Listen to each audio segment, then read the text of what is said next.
आज के लेक्चर में हम लोग स्ट्रेट लाइन से रिलेटेड फॉर्मूलेस की बात करने वाले हैं। ये वाला चैप्टर एग्जाम में आप लोगों को पास करवाता है। याद रखिए, ये वाला चैप्टर एग्जाम में आप लोगों को पास करवाता है। मैट्रिक्स, डिटर्मिनेंट्स, वेक्टर और स्ट्रेट लाइन का एक क्वेश्चन आता ही आता है 6 मार्क्स का। बहुत इजी क्वेश्चन आता है, 4 लाइन में सोल्व हो जाता है। वो जब हम क्वेश्चन सोल्व करेंगे तब मैं बताऊंगा। उससे पहले हमें फॉर्मूले देखने बहुत इंपॉर्टेंट है कि किस टाइप के क्वेश्चन में कौन सा फॉर्मूला अप्लाई होगा, वो यहाँ पता चलेगा। तो आइए स्टार्ट करते हैं हम लोग लेक्चर स्टार्ट करें उससे पहले मैं चाहूंगा चैनल को लाइक कर दें, सब्सक्राइब कर दें, अपने फ्रेंड्स के साथ शेयर कर दें ताकि वो भी इसका लाभ उठा सके। आइए स्टार्ट करते हैं। स्ट्रेट लाइन किसे कहते हैं? स्ट्रेट लाइन आप लोग जानते हैं, दो पॉइंट को मिलाने वाली सरल रेखा क्या कहलाती है? स्ट्रेट लाइन कहलाती है। अब स्ट्रेट लाइन हमारे केस में कितने टाइप की, 3 टाइप की स्ट्रेट लाइन पढ़ेंगे हम लोग। पहली है स्लोप फॉर्म, इसको बोलते हैं ढाल रूप। कॉपी और पेन लेके बैठना ताकि कंसेप्ट को लिखते चलो हाथों हाथ, क्योंकि लिखते रहोगे तभी एग्जाम टाइम में याद आएगा। ये ध्यान रखना, माइंड और हाथ का सिंक्रोनाइजेशन होता है। अगर हम लिखते हैं तो माइंड भी उसी हिसाब से एग्जाम में चलता है। स्लोप फॉर्म को बोलते हैं ढाल रूप। अब स्लोप फॉर्म की पहचान कैसे होगी? इस फॉर्म की पहचान के लिए क्वेश्चन में हमें क्या क्या गिवन होगा? क्वेश्चन में इस तरह गिवन होगा कि उस सरल रेखा की समीकरण ज्ञात कीजिए। Find out the equation of straight line which make alpha angle with x axis के साथ अल्फा एंगल बनाती है और वाई एक्सिस के साथ सी का अंतःखंड काटती है। इंग्लिश वालों के लिए, find the equation of straight line which intercept c on y axis and make alpha angle with x axis. अगर किसी स्ट्रेट लाइन के क्वेश्चन में हमें एक्स एक्सिस के साथ एंगल दे रखा है और वाई एक्सिस के साथ इंटरसेप्ट गिवन है, तो वो कौन सी फॉर्म होगी? स्लोप फॉर्म होगी। क्वेश्चन पढ़ के पहचानना इंपॉर्टेंट है, तभी हम उस क्वेश्चन के अकॉर्डिंग फॉर्मूला अप्लाई कर पाएंगे।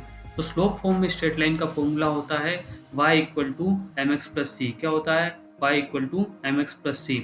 और यहाँ पे m क्या है? m क्या है? स्लोप फॉर्म की क्या है? ढाल है। इसका फॉर्मूला क्या होता है? Tan alpha. क्या होता है? Tan alpha. इसका फॉर्मूला होता है हमारे पास टेन अल्फा। फिर बात आती है next, intercept form. Intercept form में क्या गिवन होता है हमें? इंटरसेप्ट फॉर्म में हमें स्ट्रेट लाइन की इक्वेशन फाइंड करनी होगी जो एक्स एक्सिस से इंटरसेप्ट भी गिवन होगा और वाई एक्सिस से इंटरसेप्ट भी गिवन होगा उस स्ट्रेट लाइन का। ऐसी स्ट्रेट लाइन जिसका एक्स एक्सिस से इंटरसेप्ट गिवन है, वाई एक्सिस से भी इंटरसेप्ट गिवन है, वहाँ पे इंटरसेप्ट फॉर्म लगेगी। उस केस में स्ट्रेट लाइन का फॉर्मूला जो हो जाता है वो हो जाता है x upon a plus y upon b is equal to 1। A क्या है? यहाँ पे एक्स एक्सिस पे जो इंटरसेप्ट कटा वो ए है और वाई एक्सिस पे जो इंटरसेप्ट काटा है वो क्या है? बी है। और इक्वल टू 1 तो रहेगा ही रहेगा।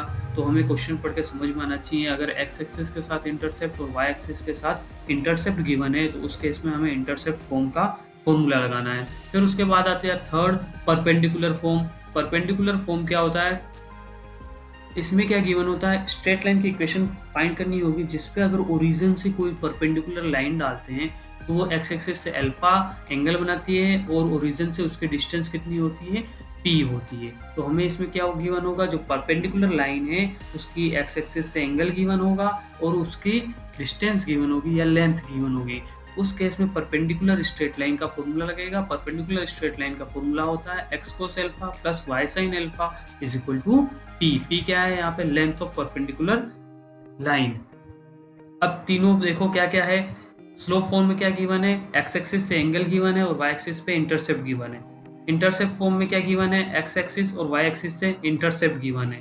परपेंडिकुलर फॉर्म में क्या गिवन है? परपेंडिकुलर फॉर्म में हमें परपेंडिकुलर डिस्टेंस गिवन है ओरिजिन से स्ट्रेट लाइन की, और वो जो परपेंडिकुलर लाइन है एक्स एक्सिस से कितना एंगल बनाती है वो गिवन है। तो क्वेश्चन पढ़ के समझ में आता है तो फॉर्मूला अप्लाई कर लोगे। Formula y equal to m x plus c, x upon a plus y upon b is equal to 1, x cos alpha plus y sine alpha is equal to p. ये तीनों हो जाएंगे। फिर उसके बाद general equation of straight line की बात आती है। General equation of straight line होती है a x plus b y plus c is equal to 0। A x plus b y plus c is equal to 0। फिर बात आती है one point straight line.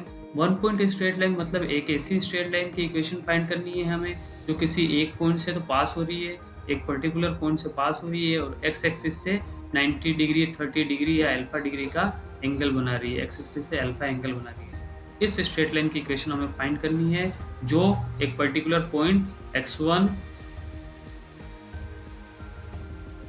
y1 से तो पास हो रही है और x एक्सिस से अल्फा एंगल बना रही है। तो उस केस में स्ट्रेट लाइन की इक्वेशन हो जाएगी y minus y one equal to m x minus x one.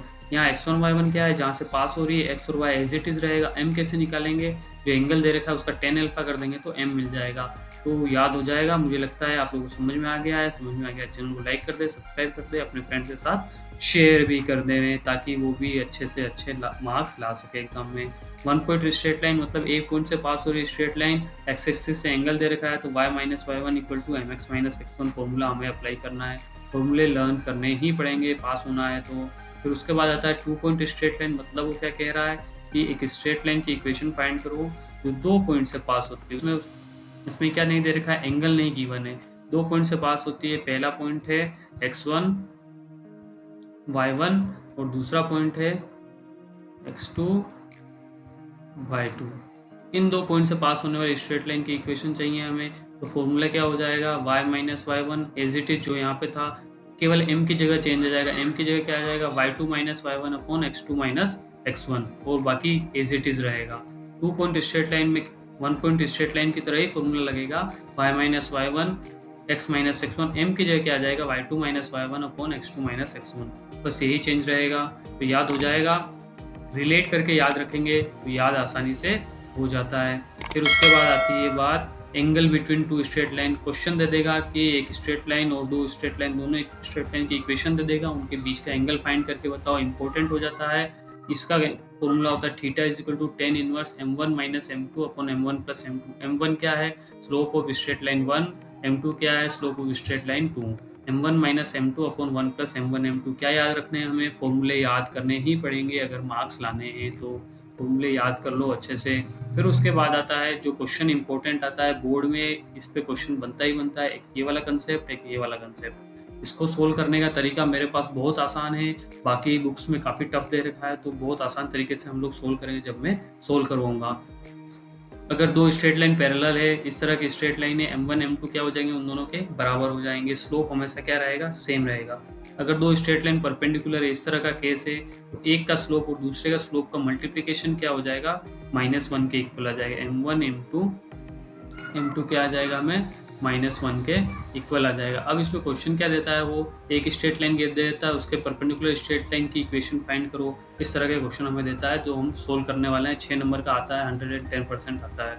फिर उसके बाद आता है कि perpendicular distance from a point to a straight line. ये पैराबोला में काफ़ी काम आता है, सर्कल में काफ़ी काम आता है। ये इसको ऐसे समझो, एक पॉइंट दे रखा है, इस पॉइंट से एक स्ट्रेट लाइन की इक्वेशन दे रखी है, उसकी डिस्टेंस, ये वाली डिस्टेंस मेरे को d चाहिए।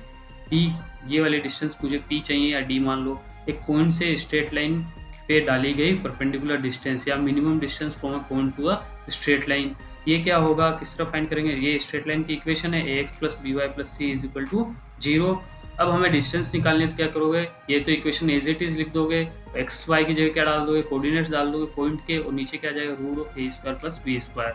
क्या हो जाएगा, ax1 plus by1 plus c upon root of a square plus b square. ax1 by1 plus c upon root of a square plus b square. तो इस तरह हम लोगों ने स्ट्रेट लाइन के जो फॉर्मूले काम आने वाले हैं हमारे एग्जाम पॉइंट ऑफ व्यू से वो देख लिए। इन फॉर्मूले का आप लोग लिख लो, याद कर लो, अच्छे से याद कर लो, 4 बार 5 बार याद कर लो, और इस चैनल को अपने फ्रेंड्स के साथ शेयर करो ताकि वो भी अच्छे मार्क्स लेके आए। मुझे इंस्टाग्राम, टेलीग्राम, व्हाट्सअप, फेसबुक पर फॉलो कर लें ताकि कोई भी इन्फॉर्मेशन आपको चाहिए तो मैं वहाँ पे आप शेयर कर पाऊँ। आप लोग देख रहे हैं मेथड कॉम। आप लोगों का धन्यवाद। जय हिंद।